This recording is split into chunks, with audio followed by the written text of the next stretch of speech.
Salut à tous. Alors j'ai trouvé sur le Bon Coin une collection de livres en 3 tomes qui s'intitule L'agronome ou la maison rustique sous forme de dictionnaire datant de 1770, donc c'est bien avant la maison rustique du 19e siècle.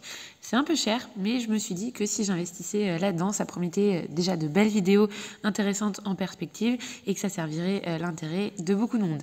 Et à vrai dire, je n'ai vraiment pas été déçue. Parce que ces livres, ils renferment vraiment du contenu pépite. C'est des trucs que j'ai jamais lus ailleurs et vraiment je frétille d'impatience de partager tout ça avec vous. Donc on va commencer par parler dans cette vidéo du lapin. Comme vous savez, j'ai déjà mon lapin qui est en liberté et quand je réfléchissais à un élevage de lapins, les cages, c'est vraiment quelque chose qui me déplaît.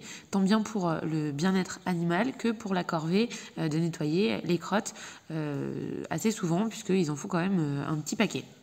Pourtant, j'ai vraiment très rarement vu mention d'élevage de lapins en plein air et en liberté. Et ce que j'ai découvert dans ce livre, c'est absolument l'idéal que je recherchais. Donc si jamais vous possédez ce livre, on est à la page 196 du tome 2, à la définition du mot garenne. Donc la garenne, c'est un mot qui existe encore en français. Vous connaissez sûrement le lapin sauvage qui est appelé lapin de garenne. Et bien tout simplement, la garenne, c'est le lieu dans lequel ils vivent. Donc en fait, ils sont regroupés en général sur une petite butte et font des centaines de galeries et de terriers et ils vivent en communauté là-dedans à l'état sauvage. Bien, dans le livre, en fait, on apprend qu'ils avaient carrément dédié des terrains à ces garennes-là, alors qu'actuellement, les garennes sont sauvages et que personne ne s'en occupe. À l'époque, ils pouvaient les entourer de murs ou les laisser ouvertes et c'était eux qui pouvaient les créer en lâchant eux-mêmes les lapins à l'endroit où ils voulaient créer une garenne.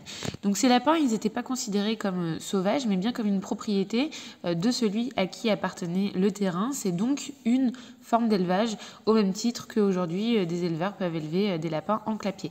Même s'ils avaient quand même des lapins en clapier, tels qu'on les connaît actuellement, mais c'était vraiment surtout des lapins de garenne qui étaient élevés en clapier pour repeupler la garenne en cas de problème, sûrement pour pallier un problème de maladie ou de prédateur. La coutume était d'éloigner les garennes des terres des voisins de 800 pieds, ce qui correspond en fait à 243 mètres. Alors j'imagine que c'est par rapport aux nuisances que peuvent causer les garennes aux cultures. Donc si vous souhaitez mettre en place une garenne chez vous, pensez à cette distance pour l'implanter loin à la fois des voisins, mais aussi de vos propres cultures. Et je dirais même de vos jeunes vergers, parce que pour avoir beaucoup de garennes chez moi, ils creusent au pied des jeunes arbres. L'été, ça les fait mourir si vous vous en rendez pas compte immédiatement, puisque les racines sont exposées au soleil tapant. Et l'hiver, ils peuvent aussi également ronger les écorces. Donc faites attention si vous voulez tester ça. Où placer sa garenne? Eh bien, ils nous disent en fait plutôt au levant ou au midi, donc à l'est ou au sud, dans un terrain sec et un peu léger. Donc une terre sableuse comme la mienne, c'est parfait. Ils disent qu'ils choisissent préférentiellement des coteaux de bruyère. Ça tombe bien, chez nous également, on a des zones dans ma forêt qu'on appelle les landes avec beaucoup de bruyère, donc il faudrait vraiment que j'essaie. Et c'est là que ça devient croustillant parce que ça va être un bel exemple de ce que pourrait être une micro-forêt jardin avec de l'élevage intégré. Ils y plantaient en fait dans ces garennes des romarins, des genêts, des pruniers et surtout des genévriers parce que les lapins aiment beaucoup les graines de ces arbustes. Ils y semaient aussi du thym, du serpolet, des choux, des laitues, des navets, des pois pour leur servir de nourriture et ils entouraient la garenne d'une haie vive pour défendre l'entrée aux bêtes ennemies ou alors ils faisaient un mur grossier. Voilà.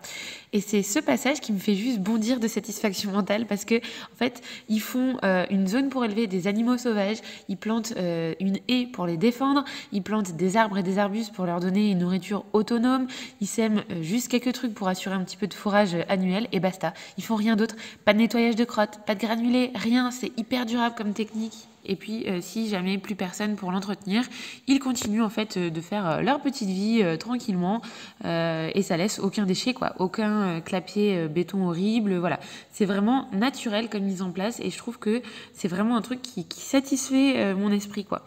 Donc, ils précisent aussi qu'après avoir mis des femelles lapins fécondés dans ces zones, ils attendent 2 ans en fait avant de commencer à les consommer. Et ensuite, ils chassent les mâles dedans et ils tuent vraiment que les mâles. Parce qu'en fait, un mâle, il peut féconder plus de 50 femelles. Donc, ils disent que c'est pas la peine de laisser trop de mâles. Et en plus, si on en laisse trop, ça risque de détruire la garenne. Et ils précisent aussi qu'il faut quand même avoir un clapier à côté au cas où un petit, pour pouvoir repeupler la garenne, donc avoir au moins 2 femelles par exemple et un mâle, afin de pouvoir faire la reproduction au cas où. Ils disent aussi que les lapins de Garenne ont la chair plus délicate que ceux de Clapier car ils vivent en liberté et se nourrissent de plantes aromatiques, même s'ils sont moins gros et moins gras. Alors pour chasser ces lapins de Garenne, ils utilisaient des fusils, ils pouvaient aussi utiliser des furets qu'ils apprivoisaient, comme c'est encore actuellement le cas dans certaines régions. Le furet, en fait, il est introduit dans le trou du terrier et le lapin, dès qu'il sort, il est abattu. Voilà, donc ça se fait encore chez nous.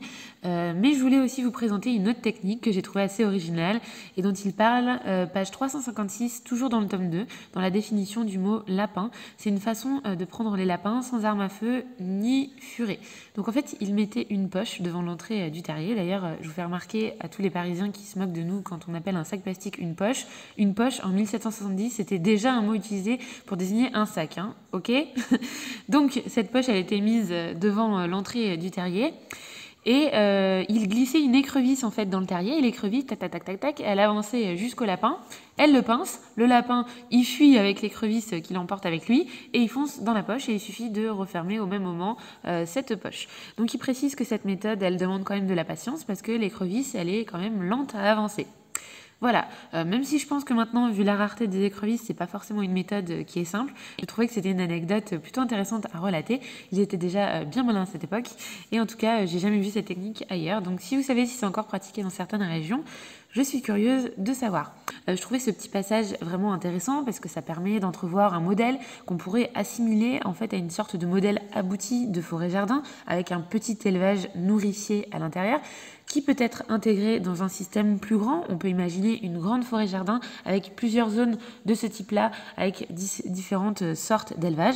C'est un modèle qui fonctionne puisqu'il a été pratiqué, un modèle qui est finalement assez autonome, avec un certain bien-être animal puisqu'ils vivent non seulement en liberté, mais avec une nourriture vivante et variée, et avec une organisation sociale qui correspond à leurs besoins primaires, naturels, contrairement à un élevage en clapier où chaque individu est plus ou moins isolé.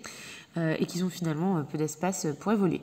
Je rappelle également dans cette vidéo que le lapin, contrairement à son comportement en clapier, il est très propre. Il va aller faire ses besoins en dehors de son terrier.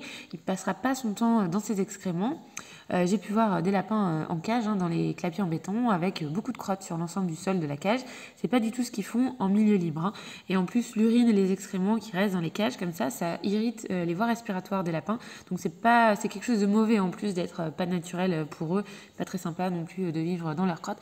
Donc voilà pourquoi c'est un modèle qui me séduit vraiment. Donc voilà, dites-moi ce que vous en pensez, mais je pense que ça vaudrait le coup d'essayer de reproduire une garenne. Je le ferai peut-être pas cette année, mais dans quelques années, pourquoi pas d'essayer de faire ça dans ma forêt. Donc voilà, si vous avez aussi des idées d'arbres défensifs pour ralentir les prédateurs, les renards, etc., je veux bien que vous me les listez en commentaire. J'imagine des trucs avec des épines, des pruneliers, des choses comme ça, ça peut être sympa. Voilà.